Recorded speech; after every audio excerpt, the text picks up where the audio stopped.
Hello, welcome to my channel Code with Rahul Kumawat. Today onwards, I am going to start two pointers approach. And two pointers approach is very lucrative approach and very much favorite in FANG interviews. If you are preparing for FANG interviews, if you are BTech student of computer science and engineering, if you want to learn data structure algorithm, low level design, high level design, and these stuff, you are most welcome at my channel Code with Rahul Kumawat. Now we are going to start two pointers approach. But before that, I just want to briefly explain that why my lectures is important for you, because I have created notes for each and every student which are available on my YouTube channel. For example, for two pointers, I have created these my handwritten notes. This is two pointer technique algorithm, and I have written all the important patterns, all the important questions that can be asked in interviews. So that's why it is very much important for you to even understand the concept and even read the concept thoroughly, so it will save your time, save your energy, and direct yourself in order to learn more conceptual things in a very shorter period of a time. So now we are going to start two pointers in a very detailed way. So these are notes which I will provide you a description. Okay, so for example, the first question जो हम इसमें solve करेंगे वो है pair सम का question. Pair सम के questions में क्या होता है कि हम एक शॉर्टेड इंटीजर एरे दे रखा होता है, और उस शॉर्टेड इंटीजर एरे में हमें ये डिफाइन करना होता है कि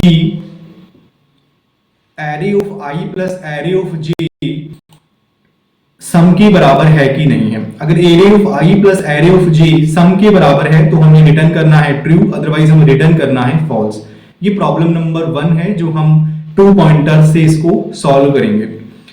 अब अगर इस क्वेश्चंस को हम ब्रूट फोर्स अप्रोच से करना चाहें तो ब्रूट फोर्स अप्रोच इसमें order of n square time complexity लेगी।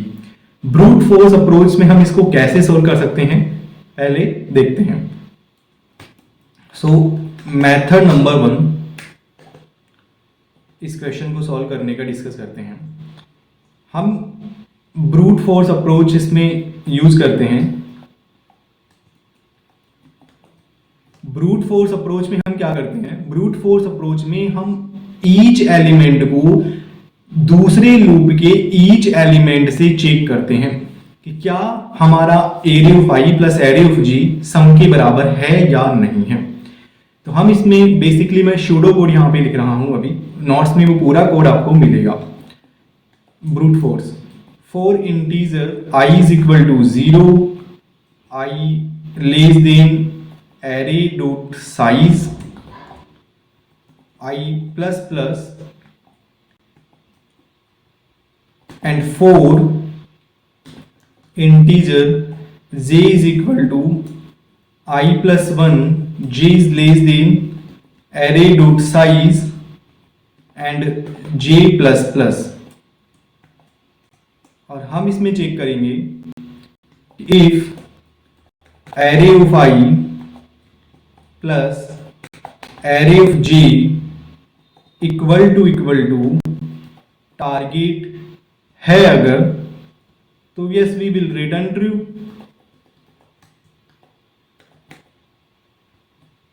बस सिंपल।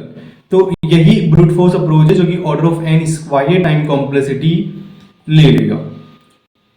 अब इसको और ऑप्टिमाइज करने के लिए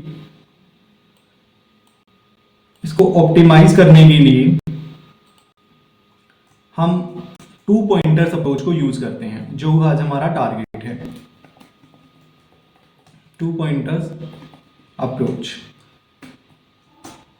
अगर हम इस क्वेश्चंस को बहुत बारीकी से देखें तो इसमें हम एक एरे सपोज दे रखा है, array is equal to, suppose array जो हमें दे रखा है वो है 2, 4, 6, 8, 9, 11, 15, सपोज हमें ये एरे दे रखा है। टारगेट एलिमेंट जो हमें दे रखा है वो है, सपोज टारगेट एलिमेंट जो हमें दे रखा है वो दे रखा है हमें 13। अब एरे शॉर्टेड है और टारगेट हमें 13 दे रखा है। हमें चेक करना है कि क्या pair of array of i plus array of j इस तरह से एग्जिस्ट करते हैं कि उनका टारगेट 13 के बराबर हो जाए। तो अगर हम इस एरे को बहुत अच्छे से देखें तो हम ये चेक करते हैं,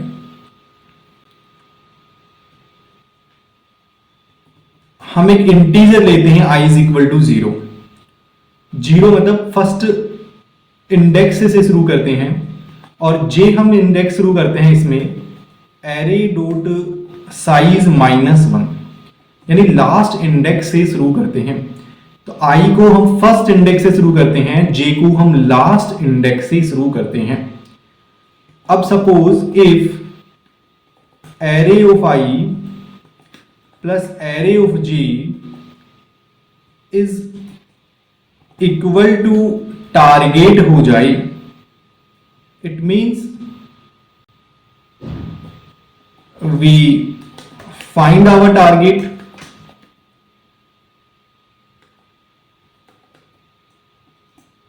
और अगर नहीं होता है, दो कंडीशन ऐसे बनती है, array of i plus array of j is greater than target हो जाए। अगर array of i plus array of j greater than target हो गया, इसका मतलब हमें array of i plus array of j को कम करना है। कम करने के लिए हम क्या करेंगे? कम करने के लिए हम j माइनस माइनस करेंगे। क्यों? क्योंकि जब हम लेफ्ट साइड में आएंगे, j को जब हम लेफ्ट साइड में लेके आएंगे तो हम स्मॉलर एलिमेंट को फाइंड करेंगे। j मैक्सिमम एलिमेंट है। फॉर एग्जांपल यहां 15 आपको दे रखा है, 15 दैट इज 15 यहां पे मैक्सिमम एलिमेंट है। अगर हम 15 से लेफ्ट साइड में आएंगे तो 15 से छोटा एलिमेंट 11 मिलेगा। अगर हम 11 से लेफ्ट साइड में आएंगे तो 11 से छोटा 9 एलिमेंट मिलेगा। यानी अगर हम लेफ्ट साइड में आएंगे तो array of i plus array of j का समेशन कम हो जाएगा। और सिमिलरली अगर ये दोनों ऊपर की कंडीशन सही नहीं है, इसका सिंपल मीनिंग है कि array of i plus array of j छोटा है टारगेट से। If array of i plus array of j is lesser than target, यानी हमें बड़ा नंबर चाहिए। बड़ा नंबर का मतलब है हमें आई प्लस प्लस करना है। आई प्लस प्लस क्यों करना है? For example i array of i 4 है और हमें 4 से बड़ा नंबर चाहिए। 4 से बड़ा नंबर चाहिए तो हमें कहां जाना है? राइट डायरेक्शन में जाना है। जैसे ये 4 यहां पे नंबर है एरे ऑफ आई, हमें बड़ा नंबर चाहिए तो हमें राइट साइड में जाना है जो कि है 6। और बड़ा चाहिए तो और राइट साइड में जाना है जो कि है 8। और बड़ा चाहिए तो और राइट साइड में जाना है जो कि है 9। यानी अगर हमें बड़ा नंबर चाहिए तो हमें आई प्लस प्लस करना है और अगर हमें छोटा नंबर चाहिए तो हमें जे माइनस माइनस करना है। अदरवाइज हमारा और अगर array of i plus array of j equal to target हो जाए, इसका मतलब वी फाइंड आवर टारगेट। ये इसका सूडो कोड था जो बहुत ही इजी है समझने में और बहुत ही इजी है कोड करने में। इसको हम व्हाइल लूप के अंदर चलाएंगे when i is lesser than j हो जाए। इसको हम व्हाइल लूप में चलाएंगे when i lesser than j हो जाए। Okay, so right now I am writing entire code. Okay, तो मैं कोड यहां पे कंप्लीटली लिख दे रहा हूं। पहले मैंने सूडो कोड लिखा था, अब मैं पूरा फाइनल कोड यहां पे लिखूंगा तो आप उसमें और समझ सकते हैं। For example Boolean function vector integer address array integer target, ये फंक्शन हमें दे रखा है। और इस फंक्शन में हमें बुलियन रिटर्न करना है कि टारगेट जो हमें दे रखा है वो हमें मिला है कि नहीं मिला है। तो वही हमने बोला है कि हम integer i is equal to 0 से स्टार्ट करेंगे, j equal to array dot size -1 से स्टार्ट करेंगे। हम इसमें लूप लगाएंगे while i is lesser than j, और हम इसमें चेक करेंगे if array of i plus array of j is equal to target है, तो रिटर्न कर देंगे ट्रू।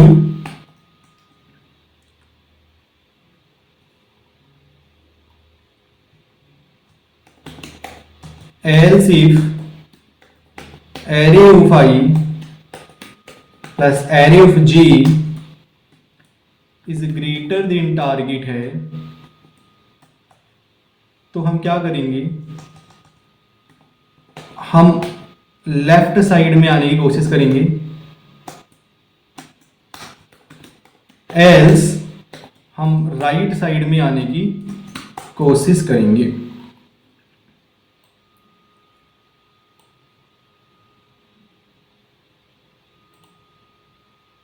इसको बड़ा कर देता हूं,